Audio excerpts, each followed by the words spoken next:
digestion. It contains a probiotic to help relieve occasional bloating, plus vitamin B12 to aid digestion. Try Align Probiotic. We all need fiber for our digestive health, but less than 10% of us get enough each day. Good thing Metamucil gummies are an easy way to get prebiotic plant-based fiber with the same amount of fiber as 2 cups of broccoli. Metamucil gummies, the easy way to get your daily fiber.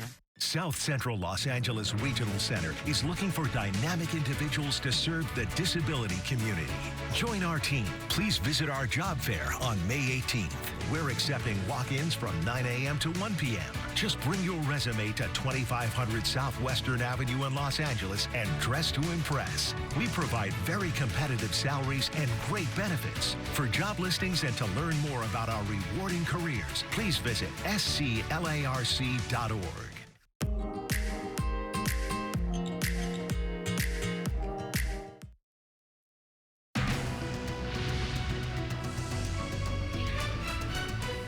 Now at noon, the city of Los Angeles paying tribute to our friend Sam Rubin after his sudden passing on Friday.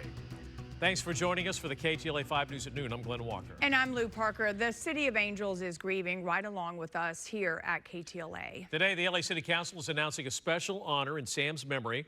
KTLA 5's Kimberly Chang is live in downtown Los Angeles with the details. Kimberly? Glenn, Lou, hi. We're inside council chambers right now, as you can tell. It's going to happen a little bit later than we expected because they're still in public comments right now during general session. But all around town, as you mentioned, Angelinos have been paying tribute to our Sam Rubin. Let's take a listen to what some people had to say about our beloved colleague. He made Hollywood a much better place. He was a special one. He kind of told you, you are a friend, you know, without a lot of fanfare or nothing, you know, you just knew, and he was that way. Take a look. This is from Pink's, LA's hot dog landmark, where his picture is framed on the wall. They honored our beloved Sam Rubin today, writing out in mustard, Pink's loves Sam Rubin, a Hollywood legend, and a banner out front says, Hollywood will miss you. And many LA landmarks put his name up in lights, including SoFi Stadium, which said on X, you will be missed. And take a look, the Ferris wheel on the Santa Monica Pier, one of the most well-known places in Los Angeles, was lit up in honor of Sam after he died unexpectedly Friday at the age of 64. The Laugh Factory in West Hollywood put Sam's name on its marquee with a message that said, make God laugh. And this is one that Sam talked about and wanted to be a part of very much. He wanted his background to be rated by Room Rater, which was all the hype when news anchors were doing pandemic live shots via video conference. And yesterday, he received that posthumous honor. Room Rater posted on X in memoriam for Sam Rubin, who was every bit a 10 out of 10. And today a motion will be introduced at the LA City Council meeting honoring Sam and his contributions. This is significant because it's going to be in the city's records forever. Well, you know, it's a sad day for all of Los Angeles, but I'm also so grateful for over 30 years of service that Sam gave, not just to KTLA, but really to the people of Los Angeles. Mayor Karen Bass also said in a statement that Sam was an iconic reporter, and she said that his voice and his warmth will be cherished. Again, this honor here at the LA City Council meeting expected to take place any moment now, and we're planning to bring that to you live. For now, reporting live in downtown, Kimberly Chang, KTLA 5 News. All right, thank you, Kimberly. As tributes continue to pour in for Sam, we know many of you loved him too. If you would like to leave a condolence message, you can find a link to do that on our homepage, ktla.com. There is also a link there if you'd like to rewatch our special coverage from these last few days. Well, a woman is recovering from multiple stab wounds while at an LA metro station last night. The victim was riding in an elevator at the Vermont Athens station in South Los Angeles when she says a man attacked her around 9 last night. She was taken to a hospital where she was treated for multiple lacerations to her forearm. The suspect was last seen getting on the westbound train, which goes to the Hawthorne station. A search is on for him. This is the latest in a series of attacks on metro riders or drivers in recent weeks. The former interpreter of Dodgers superstar Shohei Ohtani has just pleaded not guilty to allegedly stealing more than $16 million from Ohtani to fuel his gambling addiction. But it is all a formality for the interpreter. He's already agreed to a plea deal to settle the case. KTLA 5's Lauren Lister live outside the federal courthouse in downtown LA with those details. Hi, Lauren.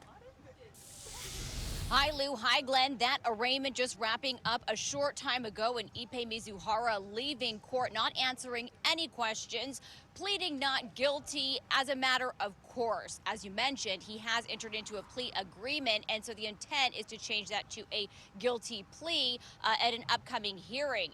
When he was leaving court and coming to court, he didn't answer any questions. Take a look. Do you have to put this behind you with this plea agreement?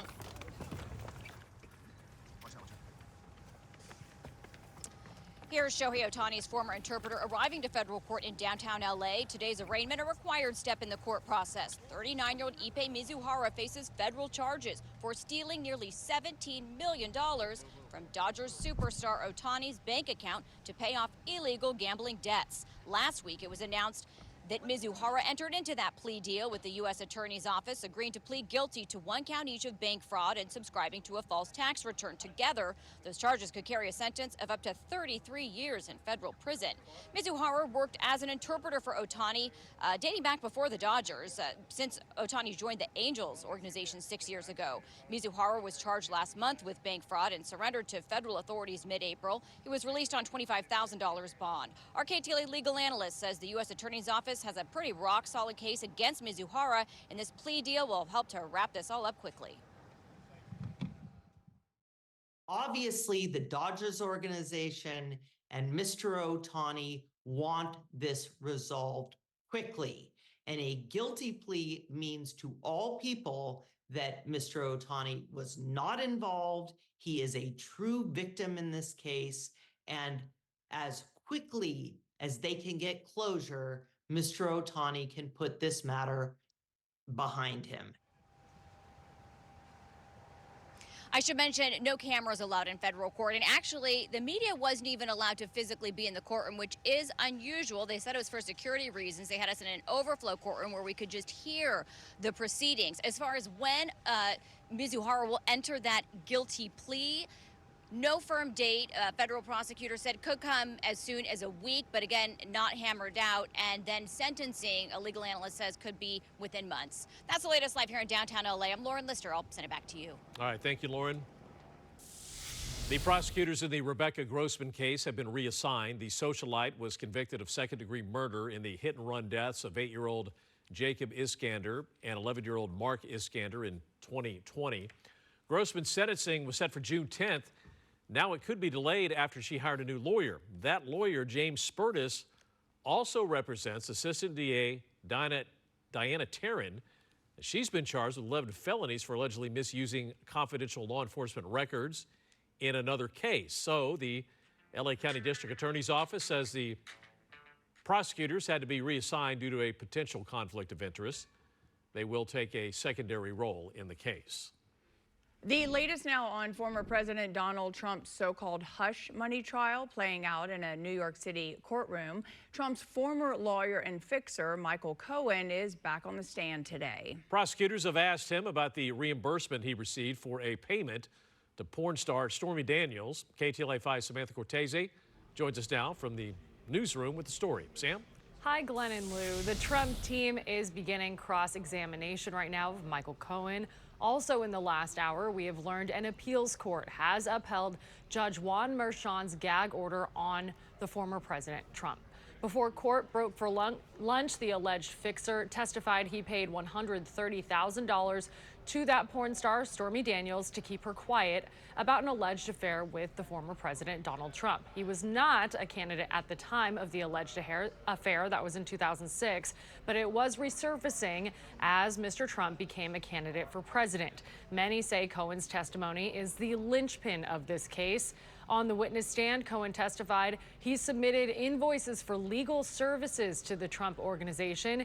He claims those legal services never happened, and the payments in $35,000 increments were payback for the check he wrote to Stormy Daniels. And here's a quote from some of the transcript from earlier today. Whose signature is on the check? Cohen confirms Donald J. Trump. Were any of those checks, in fact, for work during the months described in those check stubs? Cohen replies, no, ma'am. The alleged hush money payment was made after this infamous Access Hollywood tape came out.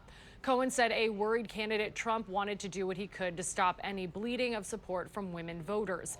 Cohen testified, he, meaning Trump, said to me, this is a disaster, a total disaster. Women are going to hate me. Guys may think it's cool, but this is going to be a disaster for the campaign. We also heard from the president this morning before he went into court. I took a legal expense and they called it, I didn't do it, a bookkeeper did it. She did it exactly right. Took a legal expense and called it a legal expense. This is the whole case. Are you allowed to call a legal expense a legal expense? I don't know what else you call it, actually. Cohen faced questioning about starting a podcast and inviting Stormy Daniels on said podcast after federal agents raided Cohen's property related to this alleged payment. Cohen said he received reassurance from Mr. Trump, saying, don't worry, I'm the president of the United States. Again, happening right now, the prosecution's star witness Cohen, he's on the stand. They are questioning him about his TikTok use, about talking to reporters, appearing on TV, despite being advised against doing so by the prosecution. Cohen was convicted several years ago of lying to Congress and was disbarred. So we expect that will be part of a brutal cross-examination. Transcripts are coming in now as we speak. They are showing that Mr. Cohen said glowing things about the president and just about a half hour ago admitted he now wants to see him convicted. We'll have more in the next hour. In the newsroom, I'm Samantha Cortese. Back to you. All right, thank you, Samantha. New at 12, Judge Judy is suing the owners of the National Enquirer and In Touch Weekly. She filed a defamation lawsuit in Florida over an article from last month that claims